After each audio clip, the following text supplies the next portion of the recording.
Hello, everyone. This is another Freedom to Feel conversation. And my guest today, once again, and beautifully, thank you, is Kristi Magraw. She is the creator of the Magraw Method. She's also certified as a certified director of psychodrama, registered massage therapist, music teacher, and a professional musician and composer, and also the author of Note by Note, a tale of trauma, recovery, and musical discovery. So this is my brief bio, as I always do for all the interviews.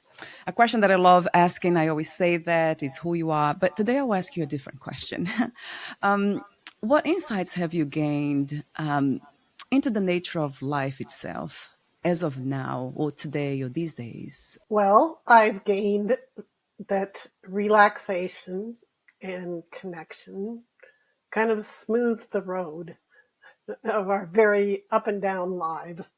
And so I practice those two things every day. And yeah, that's the insight that comes into mind right now. Right. Mhm, Yes. And one that I very much resonate with, mhm. relaxation, connection. So our topic today is from pain to lost pearls of courage. What's not to love about that? Courage. Mhm. What's what's the relationship between courage and healing? Well, in order to heal, we need to move. And in order to move, we need to have courage. And in order to have courage, we need to let go. And that's where crying comes in. So, which is what I'm going to talk about quite a bit today, is crying. You know, I was looking on Amazon, doing a little research on books on crying, and I found one book called The Art of Crying. It's a book I haven't read, but I'm curious about it, you know, what she says about the art of crying.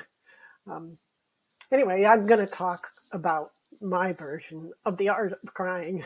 Gosh, I can't wait to Yes. hear that. Oh, So I also want to mention that the topic today's conversation is also in your book, chapter 6. So note by mhm. note, I want to mention that Yes. too. And the first thing that this note is asking me to talk about is the experience of loss that happens in many different areas. So you mentioned the loss of safety, the loss of success, and the loss of close attachments in general. So talk to me about grief from your own perspective. Yes. I think I want to start with a story connected to the loss of success. Because I grew up with a disability, there were things I couldn't do that I wanted to do. And so I had quite a bit of both conscious grief and unconscious grief about lack of success, lack of being out in the world. So I'm going to tell a little story that's actually in my book about what I at that time called my crying point. So I was 19 and spending a year on Eagle Island. I thought that this was the place I was meant to be. Then a persistent pain showed up in my right shoulder. I decided to try experiment with this pain. I went down to the beach, a comforting and solitary place for me, and I sat on a warm gray driftwood and asked my shoulder, "Why are you hurting?" As I focused on this question, I began to feel increasingly emotional, and soon I was crying deeply about family matters, feeling isolated and stuck on the island. I realized in that moment that I actually needed to go out into the world and make my own way. I realized I had not cried for a long time. When I finally dried my eyes, I checked my shoulder. Magically, it seemed to me that my pain was gone. This event of facing what the matter was as a way of dispersing physical pain has been one of the bedrocks of my own healing and of the Magraw Method. Wow, that's interesting. It's something that's almost like a person. Yeah, It it is, was like right? a part, yes, like a A part of part of us. self. Yeah, Right, it's a part of right. us, yes. So, Yeah. physical pain, do you believe or feel that all physical pain are connected to emotional, mental, spiritual? Not necessarily. Usually, in my experience, it's a combination. However, crying is, well, a relatively simple matter, say, compared to going to a doctor or having surgery. So I always suggest that a person, tries to go in and find what the feeling is in the pain and then proceed to other interventions because, muscles do grow weak, we do get disease. And so, but I have found that crying smooths the way. I actually reflected on that. I don't cry as Yeah. often. Yes, I wanted to say something about uh, difficulty in crying. In this society, it's not done very much in this culture. And it can translate into body tension and relational troubles. But and we have a tendency to dismiss or compare losses. That's not good because you can't compare losses. Loss is loss, like a pet or a house or a partner. They're all important. And I have some metaphors that I think are useful. One also relate to why it's difficult to cry sometimes. So one is the pot of loss. So in the pot of loss, everything gets mixed together, and it feels so overwhelming that we think if we start to cry, we'll never stop. That's a myth because crying is like a wave. But the pot of loss can sometimes feel that way. Another one is the web of loss. And that's where uh, something happens that then resonates to something more distant. Let's say our childhood or another traumatic event. So that's when a lot of confusion can come up because we're going, well, why am I crying? I mean, nothing's big happening. Maybe there was a little thing, but maybe it resonated in your web and resonated back, right? So then it's worth searching for where in the web is my real deep crying. And then the third one is the iceberg of loss. And that's the one that's really tricky because that means everything's frozen inside. And that sort of dissociation, um, it's difficult. It's hard on the body. It's hard on the spirit, right? And many people who have lost things in a violent way, like in war, they have this iceberg of loss because it was so scary at the time the loss happened that they can't afford to feel it, so they iceberg it. But then it's difficult to move on, you which we all need to do. We need to feel our loss and then move on. And I read an article recently written by a neuroscientist. Her name was Ida Momanajad, and the quote here from her is, "Grief turns us into time travelers."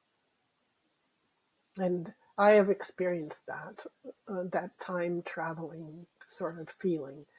And that happens when you're exploring the web of grief or the iceberg of grief, right? That you have this feeling of traveling through into something. What's your comment? I'm curious. Yes, I want to make a comment about that. I noticed with my husband, he lost his sister about 30 years ago. And this time traveling, he does that a lot. He puts Mm-hmm. music from the 70s, from the 60s, and I see that his mind, even it changed, his face changed. It's almost like he's in a different time. It's Mm-hmm. so interesting to see that every time he thinks about her or we talk about her, it changes. He cries, of course, but then also I feel like he's not in the moment. Another thing I wanted to say is about, well, Well, I went through a lot of trauma in childhood, and then trying to navigate that was not easy as a young adult and a teenager. But Hmm. then I remember at some point I had to stop crying because I was crying too much. And the reason why I found out the reason why I was crying, it was because I was feeling sorry for myself. Hmm. So there's a lot of self pity. And that was not helping me really because it was still in the victim mentality of blaming everybody and everything in the world and God for what happened to me. So that's when I kind of slowly and gently kind of moved out of that realm. So that event you're talking about where you were crying too much, and I agree there is times when crying is not good, but that's usually when we're collapsing, what I call collapsing into the crying, or when the fear is invading the crying.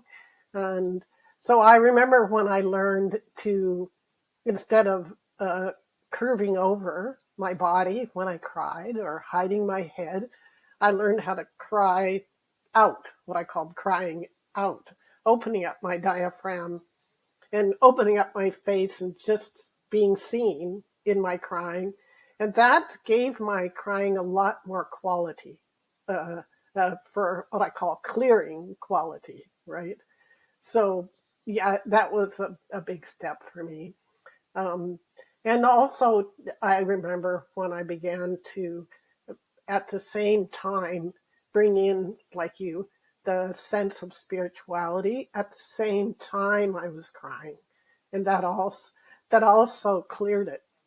In I find though that in some spiritual communities, there's a little bit of what I would call bypassing. So they use that to ignore the part that's the crying part. And anyway, I don't think that's a good idea because all those parts need acceptance. Yeah. So, and one of the things that can help us with acceptance and also, instead of collapsing, connecting with our crying is community. And community is really important. I saw an example of this on uh, this singing program called The Voice. And on The Voice, this particular year, they they had a judge who had a lot of access to his crying, a man, right? Which is unusual because men in general have less access because they've been less validated. So anyway, but this was Snoop Dogg, and he was totally unashamed at showing when something touched him. He'd start crying. Other people would start crying. The contestants would get so happy, because they were touching somebody. And then the whole atmosphere of the audience and judges and the performers, it just kind of rose up. It was really remarkable to watch how that community grieving in a way, because it was, maybe a line in a song, or maybe it reminded somebody of somebody they lost. That was the case in a number of times. But it was just sort of like, okay, this is part of life. We're doing it, and it's bringing us all together. Yeah, that's It's beautiful. it Yeah, really is very yeah, nice. Yeah. yeah. I love that too. I remember watching some of those episodes, yeah, on TV. It's Yes, beautiful. yeah. And then another example of community helping is, or was, the memorial for my brother-in-law. So my sister was putting this all together, right? And so she wanted music to be part of it. And she really had a good sense of what songs would help, you know. And I got to play. It was wonderful. I got to play for the group. And it was on the James Taylor song "Shower the People with Love." And it's all about show them the way that you feel. Things will be much better. Shower the people you love with love. And it was such an appropriate and validating message for everybody to get who are experiencing this loss, and to talk more. right? And it, people talked more, and it was really, really good. It was a beautiful feeling. Yeah, there's something about when people come together and they are vulnerable together and they are Yes. not afraid to open up, right, and show themselves. That something happens. And I guess that's what I call divinity, like that we are exposing that part of us that it's almost like the divine's trying to be human, and then we are letting God to be human in that moment. So I wanted to say a little bit about some of about what can I say, the nuts and bolts of crying, okay, and how it does give us energy. So it crying helps to loosen up the fascia in the body. And fascia is what goes around all the muscles and does its job of holding everything in place. But there are times when we need to let the fascia release and let go. And crying really helps that and helps the energy to move through the fascia, especially the fascia where trauma is residing. So if the person can get to that place, for me, it's my scar tissues, um, and cry their way through that and feel that fascia letting go, that then the body really changes. And then you have more energy. And as I said earlier, courage takes energy. I'll And try to then cry more. I mean, we should not be. Should we be intentional about crying? I think it's good to be intentional sometimes, especially when you have a body pain.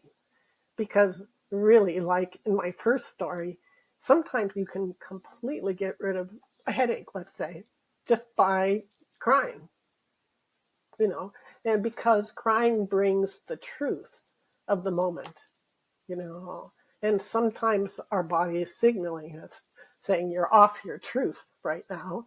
And then we need to listen, and the crying will bring us back to our truth.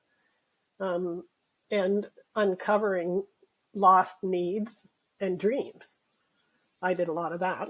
I like that. I never Yeah, thought about crying intentionally. yeah. Sometimes it is definitely a useful skill, you know, to be able to cry with your own guide or with your own inner self. And then it's also equally important to cry with other people. So, because as we were talking, it generates an openness between people. So I wanted to say something though about ways to be with people when they're crying, because again, in this culture, we often make mistakes. So one of the reasons it's probably easy for you to cry with me is because, well, I've already cried. So, so that gives me the courage to not do anything, because one of the main mistakes that people do with someone else who's crying is they overdo the Kleenexes, the condolences, they kind of smother the person a bit. It gives the person who's crying the message that, okay, time to get over it. Whereas if you can just stay quiet and slow and calm, then the crying has its own natural rhythm.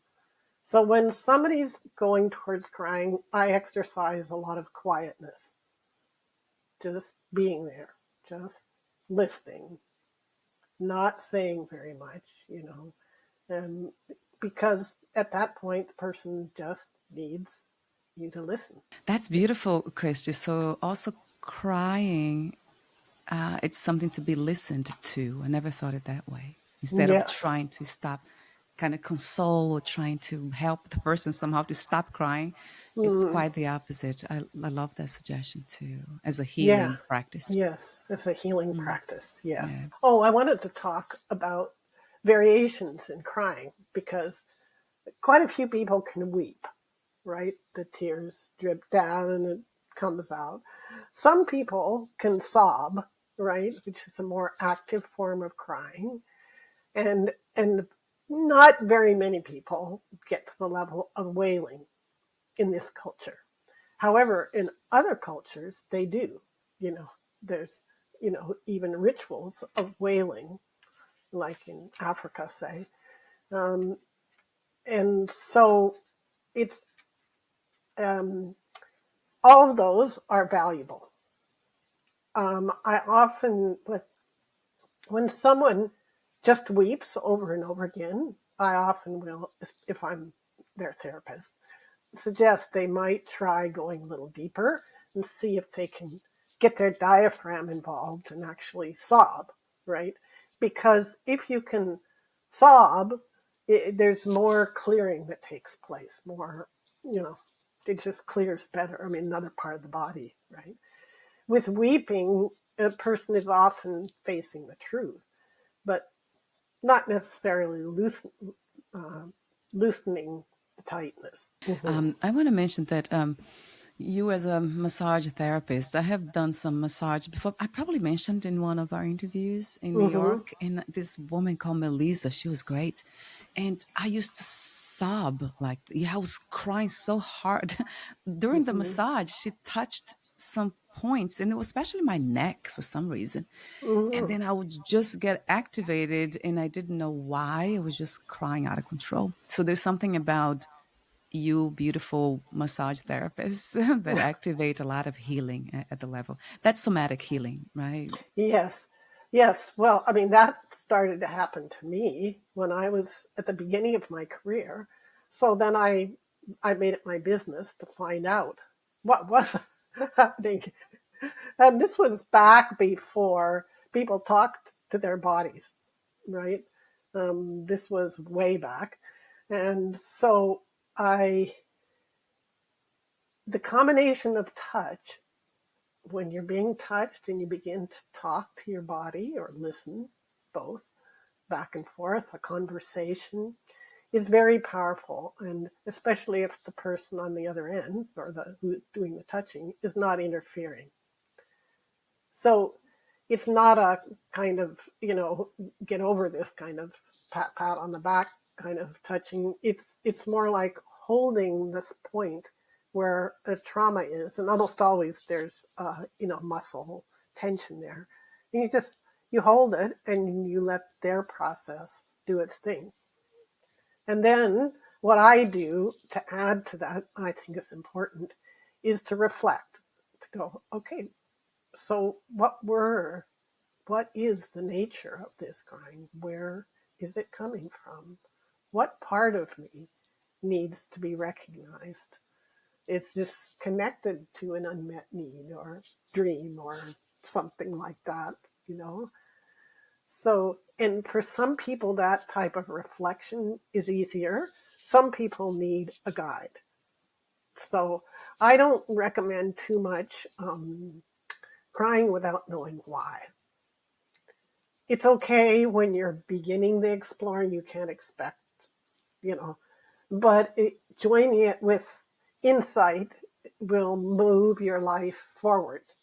And that is important. Yeah.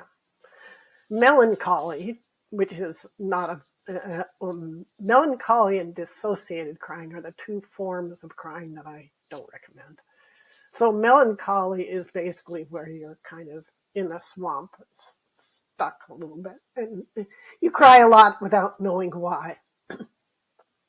Sounds like your teenage experience was melancholy, melancholic in nature, right? Yeah. And then dissociated crying is where you just check out. The person may be crying on the outside, but they're really separated from themselves. And that's not good either. Yes. So that's why it's good to have a guide. Yeah, I always recommend that. It is good to have a guide, especially not everybody needs one though. Some people do though. If you have deep trauma somewhere, yes. If you have a tendency towards dissociating, yes, because you need someone to get you safe, to do, the right amount that your system can handle, not more. And so some trauma therapists have made the mistake of pushing somebody too fast into their grief. We don't want that. In fact, one of the books that I recommend is called Breathless, and it's by Kate Truitt, and she describes her own experience of losing her fiance. And very sad story, which she survived. And but she has a lot to say about, not pushing someone into their crying too fast, but to get them safe. Crying brings people together like music does.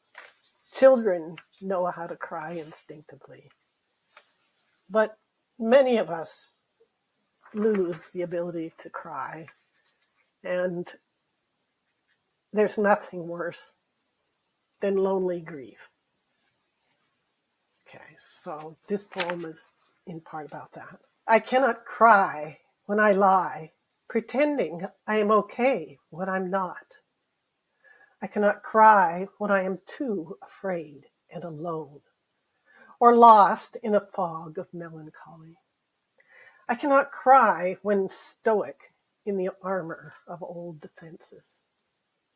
I need the kindness of my forgiving inner voice, the hand of a friend, the gaze of a teacher, the melody of a familiar tune, to give me the courage to face the truth of the moment, to be vulnerable, to grieve the pains of loss, to wash away the sticky shame, to crumble the walls of fear. When I have watered myself with tears, sobbed out the tangles of fear, I feel clear and able to bring light into my dark corners. I feel free to live, to connect, and to grow my courage to cry. Yes, it made me cry again. I don't know what it is. There's something about your voice too. I think I mentioned that before. Yes. It brings up this something that makes me cry, and then also kind of it holds me in a very beautiful space, almost like holding a baby. Like almost like listen to a lullaby. Yeah, you're feeling the community feeling Yes, through me, right? yes, So yes, yes. that's Thank great. you. So this, as I mentioned, one of my very deep sorrows is my disability, because it prevented me from succeeding as much as I wanted to with music. Music was what I wanted to do in my life. And I did do some, but I could have done more. So this is a story about writing the piece, The Path to Courage. And it begins with loss. I was part of a spiritual group. This happened to be one that involved psychedelics. It also involved a lot of music. And I had been working on being able to accompany the hymns, the songs, on guitar. And I thought I was succeeding at playing for a group of people, playing these songs. They weren't that difficult, but you had to do it under the influence, which was a little difficult. You had to kind of keep it together. And at the time, I hadn't fully realized how my lack of hearing in my one ear affected me in a large group situation. So this was a larger group than I was used to. It was maybe 30 to 50 people. It was big. There was probably 2 or 3 other guitar players in this group. Men, I have to say, not women. And so I came in and said, I would like to play. And we all began to play. And after a short period of time, they asked me to not play. So this was, obviously, I was not succeeding. And I didn't know why exactly. I had studied music. I knew my chords. I had my charts. I couldn't figure out why. So, but there was nothing to be done. The leadership asked me to stop. So I went with my guitar off into a corner, feeling utter disappointment. I cried and held my guitar for quite a while. And then suddenly a message, not a message, a melody, and it was a message too, a melody began to come to me, and I went, okay, this is a nice melody. This is really nice. So I was far enough away from other people so I wasn't disturbing them, and I just played this melody and played it over and over again. And that melody led eventually to the path of courage. And that melody, that was the beginning of my CD. That was the very first song I recorded for my CD and continue to play to this day. A lot of the other songs are a little, the arrangements are too complicated to play on my own, but this one I can play. And I continue to play it in different settings and will continue. And in fact, as my brother-in-law was in his past days, my sister said, "Could you play the guitar? We're sitting out in the yard under the trees." And I said, "Sure, I'll play." And I played that tune, and then I succeeded in that moment in bringing people together. So that's and the crying smoothed the way. That's part of the point of this story. Gave me the courage ultimately to keep going with my dream. Do you ever think sometimes or reflect upon the idea that the concept or the idea that everything happens for a reason? I do, and I have a little addendum, which is, and sometimes shit just happens, you know. So it's kind of not like turning it into a dictate, but rather a possibility. So when I put my addendum on, it softens it quite a bit, and no longer is it a dictate, but it's just part. Oh yeah, okay, that could be a possibility, but so could this. Okay, and then you can kind of go through without feeling shame. And, the problem sometimes with everything happens for a reason is if you don't feel that way, then a shame starts percolating. I sidestep shame whenever I can, right? So yes, and sometimes we can't see the reason till way down the road, That's very much true. I guess one of my practices is not trying to know everything or trying to decipher everything or solve everything. So I kind of let it be the way it is, and I just see it as life itself. We're just movements in life, all everything. We're just everything we say, everything we do. It's just another movement, another possibility, as you said. Yes, well, it sounds to me like it's a way to develop humility, which is you have a very nice quality of humility, which makes me feel safe with you because you have humility. And so that's important. Right. It could be that. I don't Yeah. even, yeah, I never thought it that way. But of course, yeah, that makes sense now too, that you say. Another question that I have for you, you mentioned success a couple of times. How do you define success these days? Well, I think success is being aligned with my dreams. That's when I feel success. It's not, I don't measure it in terms of money, but in terms of, like being able to play music with people, you know, like I felt a lot of success at that memorial, it was very important. I love Yeah. that. So the idea of success is doing something that we know we can do, we know we love doing, and we are able to do it. It's something Yeah. that just everything comes together. Yeah. Yeah. I guess of course, I reflected that way, and I always try to do the things that it's in my heart that I really want to do. But I also developed this. It's something that I practice a lot too, to not to have expectations. Like if I have this dream or this vision, this idea, whatever it is, and it doesn't happen, it's okay too. I'm very big into that, not suffering unnecessarily. But Indeed. yeah, but it's beautiful when we can have a dream and then realize that dream and then everything. It's just, yeah, that's something that I do here with the podcast. It's something that a vision that I had. And connecting with people deeply. That was the main thing, nothing else. Yes. Everything else just happened, Yes. And you succeed. Yeah, if you can call that success. Yeah, I Yes. call it life doing what it does.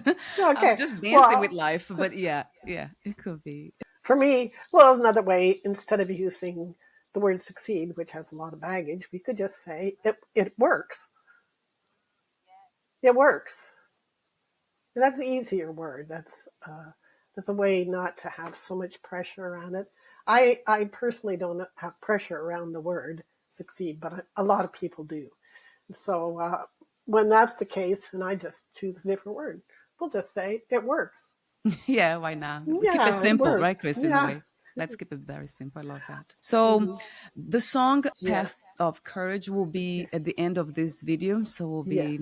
when the bio and the picture will be right at the end, we'll play that here. So everyone, if anyone watching this, if they want to listen to the song, so that we can listen at the end of this video. But also where else they can listen to it. Well, my CD is on iTunes, so they could just look under my name. Okay. Is there a link for that? So I can add it here if on the Mm, podcast notes, perhaps not. I might have to I don't have it right. But your Okay. book is on Amazon. It's also on your website. Your website is kristimagraw.com. And is there anything? What about your services? I don't see your services on your website. The reason why is because I'm kind of taking it easy, which doesn't mean if someone really feels they want to connect with me, I will connect. But I'm not so much into advertising at the moment, except for my book. I want people to read my book. But in terms of my services, I'm just taking it easy, and it works well for me now. Yes, I love that. Yeah, And you're saying that word again. It works. Yeah. yeah, It's it succeeding works. in that, right? And taking Yeah. it easy. That's beautiful. Thank you so much again for your presence in our reality, for the courage that you inspire in all of us, in this healing energy that you have. It's just, it's beyond words, really. Thank you so much for being you, Christy. Thank you. And we'll talk Thank you. soon. We'll be in touch again. Okay. Bye for now.